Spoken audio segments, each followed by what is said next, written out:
కృంగిపోతున్నావా? శ్రమ వచ్చిందని, ఒక నింద వచ్చిందని కృంగిపోతున్నావా? దేవుని ముందరకు నువ్వు వస్తూ ఉంటే బహుశా నీ స్నేహితులు, నువ్వు కూడా వెళ్ళిపోతున్నావా దేవుని ముందరానికి?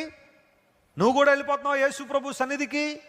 మన కులం ఏంటి, మన మతం ఏంటి, మన ప్రాంతం ఏంటి అని స్నేహితులు కొంతమంది నిన్ను అలా మాట్లాడుతున్నారని చెప్పి వాళ్ళని సంతోషపరచాలని బహుశా వెనక్కి వెళ్ళిపోతున్నావా నువ్వు? దేవుడు నీ కొరకు సిద్ధపరిచిన బహుమానం, ఆయన నీ కొరకు సిద్ధపరిచిన మహిమ, ఆయన నీ కొరకు సిద్ధపరిచిన శ్రేష్టమైన విషయాలు కన్నా స్నేహితుల ఒపీనియన్లు నీకు ఎక్కువ అవుతున్నాయేమో కొన్ని సందర్భాలు ఆలోచించాయి. శ్రమ వస్తుంది, ఇబ్బందులు రావచ్చు, నిందలు రావచ్చు. ప్రభువును గట్టిగా పట్టుకున్నందుకు ఒకవేళ నీ మతం నిన్ను వెలివేయచ్చు, నీ కులం నిన్ను వెలివేయచ్చు, నేను ఒకవేళ వెర్రివానిగా వారు చూడొచ్చేమో, మతి భ్రమించిన వారిగా ప్రజలు నిన్ను చూడొచ్చేమో. కానీ కీప్ ఫోకసింగ్ ఆన్ గాడ్. దేవుని మీద దృష్టి నిలుపు దేవుని బిడ్డ. ఆయన ఎప్పుడు నిన్ను వదిలిపెట్టేవాడు కాదు. మీలో ఉన్నవాడు లోకంలో ఉన్నవాడి కన్నా గొప్పవాడు.